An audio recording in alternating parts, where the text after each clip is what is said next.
주 2020년 2월 27일 목요일, 오늘도 주 앞에 나오신 모든 분들을 진심으로 환영합니다. 함께 찬송가 9장 찬양 드리겠습니다. 찬송가 9장입니다. 찬송가 9장입니다. 하늘에 가득 찬 영광의 하나님, 온 땅에 충만한 존귀하신 하나님, 생명과 빛으로 지혜와 권능으로 언제나 우리를 지키시는 하나님, 성부와 성자와 성령 삼위의 하나님, 우리 예배를 받아주시옵소서. 사랑이 넘치는 자비하신 하나님,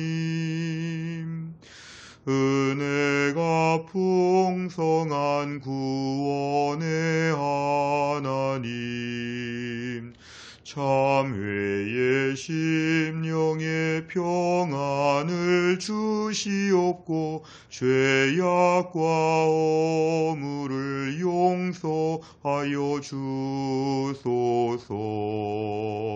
찬송과 영광과 생명 구원의 하나님, 우리 예배를 받아주시옵소서. 연약한 심령을 굳게 세워주시고 우둔한 마음을 지혜롭게 하시고 주의 뜻 받들어 참되게 살아가며 주 말씀 따라서 용감하게 하소서. 권능과 지혜와 사랑 은혜의 하나님, 우리 예배를 받아주시옵소서. 주 앞에 나올 때 우리 마음 기쁘고 그 말씀 힘되어 새 희망이 솟는다. 고난도 슬픔도 이기게 하시옵고 영원에 잇대어 살아가게 하소서. 우리의 자랑과 기쁨 생명의 하나님, 우리 예배를 받아주시옵소서.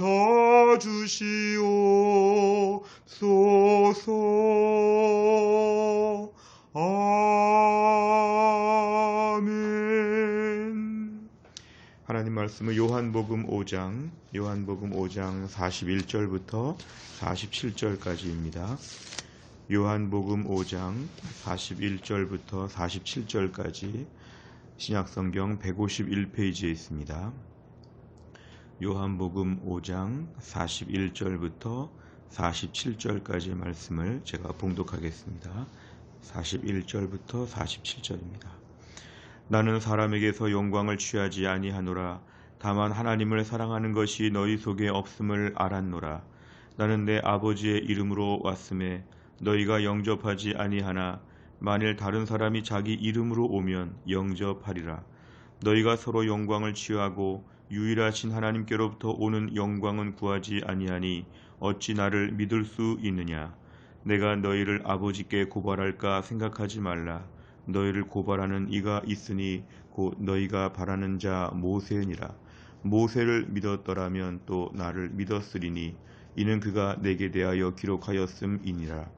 그러나 그의 글도 믿지 아니하거든 어찌 내 말을 믿겠느냐 하시니라. 아멘. 오늘 본문의 말씀은 예수님께서 38년 된 병자를 베데스다 연못에서 고쳐주시는 장면 이후에 오늘 계속 이어지는 내용입니다.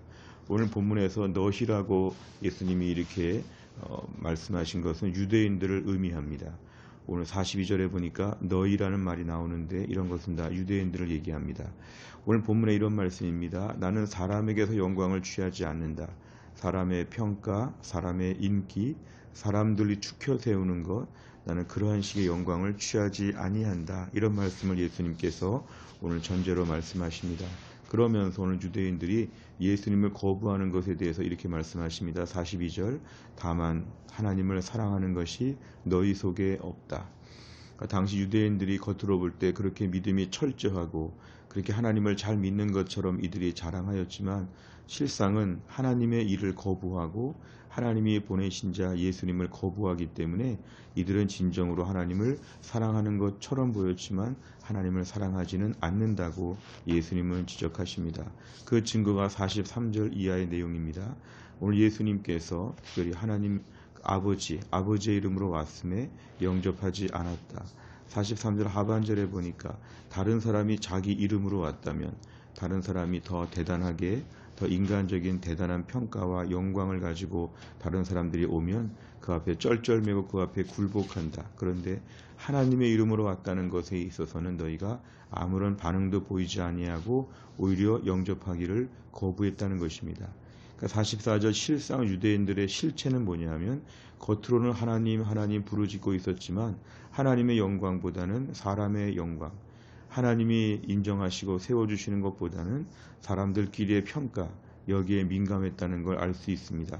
44절 너희가 서로 영광을 취한다는 것은 서로 사람의 영광을 취하면서 너희가 살고 있고 유일하신 하나님께로부터 오는 영광은 너희가 구하지 아니한다. 하나님으로부터 오는 그 무한한 영광의 세계를 너희는 바라지도 아니하고 너희는 꿈꾸지도 아니하였다. 그러니까 어찌 나를 믿을 수 있느냐? 예수님을 믿을 수 없게 되었다는 것입니다. 45절 예수님은 이들의 실체를 다시 한번 더 예리하게 말씀하십니다. 내가 너희를 고발하는 것이 아니라 모세의 율법이 너희를 고발한다. 우리가 모세의 율법이 너희를 검사와 같이 기소한다는 것입니다. 왜냐하면 율법에 의해서 너희는 지금 잘못하고 있기 때문에 너희가 그렇게 대단하게 보는 그 모세의 말도 너희가 실제로 그렇게 엄하게 모세의 율법을 지키는 것처럼 하지만 실제로는 모세의 율법을 너희는 어기고 있기 때문에 모세가 너희를 고발할 것이다. 46절 모세를 믿었더라면 또 나를 믿었을 것이다. 왜냐하면 모세도 예수님에 대하여 기록하였기 때문에 결국 율법을 알고 하나님 말씀을 정말 알았다면 그 앞에서 순종하고 하나님 모든 것을 받아들이고 하나님의 영광을 구하고 하나님 보내신 자 예수님을 받아들였을 텐데 너희는 실상 이 모든 믿음의 행위가 다 기만적이었고 거짓말 같은 것이었다고 오늘 예수님이 단호하게 책망하십니다. 오늘 내용 관찰을 보시면 첫째, 예수님께서는 유대인들이 예수님을 믿지 않는 이유를 무엇이라고 하십니까? 42절에 보니까 하나님을 사랑하지 않기 때문에 결국 하나님이 보내신 자를 거부하는 것입니다. 44절에 보니까 너희가 사람의 영광, 서로 사람의 영광을 취하고 하나님의 영광을 구하지 않는다. 결국 너희가 이 땅에서 실제로는 하나님에 대해서 그렇게 많이 염려하거나 신경 쓰지 않고 너희끼리의 자화자찬과 너희끼리의 세상적인 모든 가치관으로 사는 것은 실제적으로 하나님을 온전히 섬기는 것이 아니라고 예수님이 오늘 말씀하십니다. 그래서 너희가 메시아를 거부하게 되었다. 하나님이 보내신 자를 그래서 거부하는 것이다. 오늘 예수님 이렇게 단호하게 말씀하셨습니다. 두 번째, 예수님께서는 유대인들을 하나님께 고발하는 자가 누구라고 밝히십니까? 45절에 보면은 너희가 바라는, 너희가 그렇게 존경하고 대단하게 보는 모세가 너희를 고발할 것이다. 이거는 모세의 율법을 전제로 합니다. 결국 율법은 하나님 말씀이죠. 하나님 말씀에 대하여 너희가 그렇게 외적으로 두렵고 떨고 철저하게 지킨다고 했지만 그 말씀에 진정한 순종을 너희가 하지 않았다는 것은 모세의 율법을 잘 지키는 것처럼 보이지만 실상은 무시하고 어긴 것이라. 이렇게 오늘 예수님이 단호하게 말씀하십니다. 세 번째를 보면 예수님께서 모세를 언급해 유대인들의 잘못을 증명하시려는 이유는 무엇입니까? 당시의 모세의 율법의 말씀들은 유대인의 삶의 철저한 기준이었습니다. 유대인들은 율법을 너무 잘 지키기 위하여서 하나님 말씀한 것 이상으로 이중 삼중으로 안전망을 치고 더 확대하여서 철저하게 더 조심하고 주의하는 것이 이들의 삶의 방식이었습니다. 그러나 이것으로 누구를 판단하기는 했지만, 누구를 공격하기는 했지만 실상은 자신은 더 어기고 더 불순종하고 있었다는 걸 예수님이 오히려 증명하십니다. 이렇게 말씀하시는 것은 유대인들의 삶의 허구성, 이들의 기준을 사실은 못 지키고 있다는 것에 이들의 실체를 드러내시면서 예수님 안타까워하시는 마음을 보여주시는 것입니다. 모세의 율법을 그렇게 중요하게 생각하면서 모세의 율법의 내용은 너희가 어기고 있다는 것은 예수님이 이들의 실체를 오늘 분명하게 드러내시는 것입니다. 네 번째를 보면 하나님을 사랑하는 마음도 없고 하나님께로부터 오는 영광도 구하지 않는다고 책망받은 유대인들을 보며 무엇을 느낍니까? 네 번째 문제는 항상 우리 자신을 돌아보는 것인데요. 우리도 본문의 유대인처럼 하나님을 잘 믿는다고 스스로 자신감을 가질 때가 있습니다. 우리도 유대인들처럼 주변에 뭔가 하나님 말씀을 어기는 것처럼 보이는 사람을 예리하게 판단하고 때로는 우리끼리 책망하고 그 사람에 대해서 뭐라고 말할 때가 있습니다. 우리는 스스로 믿음을 좋다고 생각하지만 오늘 본문에 의하면 유대인들처럼 하나님을 사랑하는 마음도 없고 하나님의 영광도 구하지 않고 우리가 그렇게 살아가고 있지는 않는가, 우리 자신을 좀 돌아보는 것입니다. 오늘 본문에 의하면 하나님의 영광이란 말이 자주 나오고 있습니다. 이 영광은 하나님으로부터 나오는 영광입니다. 하나님이 주시는 영광입니다.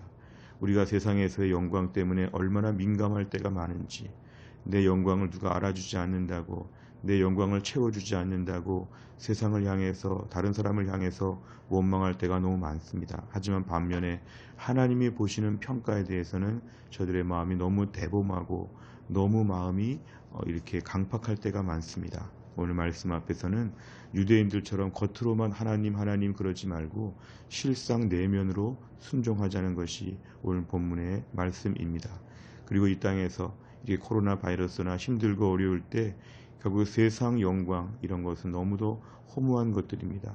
우리가 삶의 기본으로 돌아가서 의식주 생사의 문제를 논의하게 된다면 정말 우리는 좀 더 우리 인생의 거품을 뺄 필요가 있습니다. 사람의 영광에 대하여 너무 많이 바라보고 세상 영광을 너무 구했던 우리의 삶을 다 내려놓고 오늘 말씀 앞에서 하나님이 주시는 하늘의 영광이 내 마음에 가득하게 하여 주옵소서. 나중에 주님 나라 앞에 가서 영원히 주님과 함께 살 것을 더 바라보게 하여 주시고, 오늘도 세상 영광보다 하나님이 나에게 은밀하게 지금 같은 경건의 시간에 하나님이 내 마음에 채워주시는 하늘의 소망과 하늘의 기쁨과 하나님의 얼굴을 배우는 감격이 내 삶의 고난들을 이길 수 있도록 하나님 붙잡아 주시옵소서. 오늘도 우리가 세상의 화려함과 모든 멋진 것들을 추구하는 것에서 마음을 내려놓고 하나님이 주시는 은혜를 사모하는 것, 이런 것이 오늘날 우리에게 회복되어야 합니다. 무엇보다 우리의 실상 믿음이 표리부동이 되지 아니하도록 겉으로 믿음 좋은 척하지 말고 우리 자신의 내면의 믿음을 우리가 오늘도 닦고 더 정결하게 만든 그런 결단이 우리에게 오늘 필요합니다. 다섯 번째 마지막은 내가 유대인들처럼 자기 영광에 사로잡혀 하나님께 영광을 구하지 못한 적은 언제였습니까? 성경 통독, 성경 필사, 말씀 암송 등 말씀 생활에 열심을 내기 위해 오늘부터 무엇을 결단하겠습니까? 하나님이 주시는 영광보다 세상의 영광을 구했기 때문에 세상에 시간 다 쓰고 물질 다 쓸 때가 너무 많습니다. 세상 영광에 너무 민감하기 때문에 하나님 영광을 누릴 수 있는 기회들을 잃어버린 것이 참 많습니다. 오늘도 우리의 삶 가운데서 기본적으로 하나님 말씀 앞에, 기도 앞에, 그리고 은혜 생활 앞에 집중하는 것을 회복해야지만 하나님 영광을 구할 수 있습니다. 우리가 오늘도 하나님 앞에서 은혜를 받는 방편에 힘을 써야 합니다. 우리가 오늘 어떻게 하면 하나님의 은혜를 받을 수 있을지, 어떻게 하면 하늘의 영광을 누릴 수 있을지 우리가 여기에 골몰하고 우리 경건 생활에 집중해야 됩니다. 요즘같이 우리가 외출하기가 어렵고 또 가족끼리 함께 있고 개인적으로 집에 있는 시간들은 바로 이런 것을 훈련하는 때가 되면 참 좋겠습니다. 이럴 때 우리가 하나님 말씀 앞에, 은혜 앞에 조용히 우리 인생의 모든 것들을 돌아보고 우리 남은 생애를 어떻게 살까를 돌아보면서 우리의 믿음이 단순하고 분명해지고 정말 철저하게 정직하고 진실하게 하나님의 영광을 간절히 사모하고 산다면 이것이 우리가 오늘 말씀 앞에 바로 순종하는 것입니다. 우리가 또한 날을 살면서도 하늘의 영광이 내 마음에 밀려올 수 있도록, 오늘도 세상에 힘든 소식들이 많지만 하늘의 영광이 내 마음에 가득 찰 수 있도록, 그리고 앞으로는 이제 평상시 일상이 돌아오더라도 하나님의 영광을 구하는 인생으로 내가 다르게 살겠습니다. 이러한 믿음의 결단을 할 수 있기를 간절히 바랍니다. 기도하겠습니다. 하나님 아버지 감사합니다. 오늘도 우리에게 하나님 경건의 시간을 통해 주 앞에 나올 수 있는 이 은밀한 기쁨을 허락하여 주시고 하나님을 만나는 귀한 감격스러운 시간들을 우리에게 주심을 감사합니다. 오늘의 말씀을 묵상하며 기도합니다. 유대인들이 그렇게 하나님을 잘 믿는 것처럼, 그렇게 하나님 말씀에 철저한 것처럼, 그렇게 남들 앞에 과시하고 남들 앞에서 교만하게 살았는데 오늘 예수님 말씀을 통해 이들의 실체를 드러내셨습니다. 겉으로 하나님의 영광을 구하는 것처럼 보였지만 실상은 사람의 영광을 구하며, 실상은 자기들의 하나님 기고만장했던 삶을 가지고 얼마나 이들의 삶에 모순이 많았는지, 주님, 그런데 이 말씀을 묵상하는 가운데 내 자신이 이렇다는 것을 하나님 앞에 숨길 수가 없습니다. 하나님에 대한 이야기를 많이 하고 믿음이 좋다는 생각들을 많이 하고 믿음이 부족한 사람들에 대해서 함부로 판단할 때가 많았는데, 실상 우리가 유대인들처럼 하나님을 얼마나 사랑하며 살았는지, 얼마나 하나님 말씀의 깊이를 알고 있는지, 얼마나 하늘의 영광을 매일매일 바라며 사는지 우리 자신을 돌아볼 때 도무지 우리에게도 선한 것이 없다는 걸 하나님께 고백하게 됩니다. 목사인 저부터 우리 모든 성도들 하나님께서 오늘 불쌍히 여겨 주시어 가뜩이나 혼란스럽고 어수선하고 불안한 때에 하나님 아버지 외적인 활동들을 자제하고 은밀하게 경건 생활을 통해 주 앞에 나아가는 것이 우리의 유일한 생명줄인 이러한 때에 저희가 하늘의 영광을 구하게 하여 주옵소서. 그동안 너무 화려하게 살고 재미있게 살고 즐겁게 살려고 했던 인생의 모든 것이 아무것도 아님을 고백합니다. 오직 오늘도 나중에 장차 주님 나라에 들어가서 영원히 주와 함께 거하게 될 하늘나라에 대한 간절한 기대감과 그 마음이, 소망이 우리 안에 가득하게 하여 주옵소서. 오늘도 이 땅 가운데에서 우리의 시야를 가리는 것들이 많지만 눈을 들어 주의 영광을 보게 하여 주시고, 오늘도 우리를 만나기 위하여 우리가 기도하는 자리에 임재하셔서 우리 예배를 받으시고 우리의 기도에 응답하여 주시고, 오늘도 우리를 어루만져 주시고 우리의 갈 길을 인도해 주시는 하나님을 대면하는 하늘의 영광을 매일매일 체험하게 하여 주시옵소서. 하나님, 오늘도 특별히 이 신종 코로나 바이러스의 모든 전염병으로부터 우리 모두를 하나님 불쌍히 여겨 주시기를 원합니다. 이제 확진자의 수가 줄어들게 하여 주시고 확진 판정을 받은 분들이 속히 회복되어 완치가 되게 하여 주시고, 국가적으로도 이 모든 정책들을 잘 감당하여서 이 어려운 때 문제들을 잘 풀어갈 수 있도록 국가 담당 모든 공무원들, 모든 책임자들에게 지혜를 주시고 힘써 봉사하고 애쓰는 의료진들에게 하나님의 건강을 지켜주시오며, 무엇보다 하나님 대구 지역을 하나님이 불쌍히 여겨주시어서 대구 경북 지역이 속히 회복될 수 있게 하여 주시고, 대전 땅도 하나님이 속히 더 건강해질 수 있도록 하나님 돌보시고, 무엇보다 이 한반도 전체, 북한 땅까지, 그리고 중국을 비롯한 전 세계 가운데 이 전염병이 속히 소멸되어질 수 있도록 하나님께서 은혜를 베풀어 주시고, 개발되어지는 모든 약들이 속히 모든 과정을 통과하여 하나님 아버지 일반적으로 보급되어질 수 있도록 하나님이 함께하여 주옵소서. 마스크도 구하기가 어렵고 소독약도 구하기 어려운 이때에 모든 필요한 것들이 하나님 잘 공급되어질 수 있도록 도와주시고, 이 위기의 상황 가운데 이 땅의 모든 백성들이 다시 한번 하나님 앞에 겸비하게 나아가며, 우리의 성도들 중에 특별히 몸이 약한 분들, 연로하신 분들, 또 임산부들 이 어려운 때에 하나님의 특별한 돌보심으로 이 고비를 잘 넘어갈 수 있도록 하나님이 함께하여 주옵소서. 오늘도 하나님 우리를 불쌍히 여겨주시기를 원하오며 예수님의 이름으로 기도하옵나이다. 아멘. 우리가 이 어려운 가운데 코로나 바이러스를 위해서도 이 모든 퇴치를 위해서도 기도를 해야 되겠습니다. 그리고 목요일마다 우리 교회는 100대 기도 제목 중에 지역사회와 다음 세대를 위하여 기도합니다. 오늘도 57번부터 70번까지 하나님께서 지역사회와 다음 세대 가운데 은혜 주시도록 간절한 마음으로 주기도문 마친 다음에 기도해 주시기를 바랍니다. 주기도문 하겠습니다. 하늘에 계신 우리 아버지여, 이름이 거룩히 여김을 받으시오며 나라 임하옵시며 뜻이 하늘에서 이룬 것 같이 땅에서도 이루어지이다. 오늘날 우리에게 일용할 양식을 주옵시고 우리가 우리에게 죄 지은 자를 사하여 준 것 같이 우리의 죄를 사하여 주옵시고 우리를 시험에 들게 하지 마옵시고 다만 악에서 구하옵소서. 대개 나라와 권세와 영광이 아버지께 영원히 있사옵나이다. 아멘.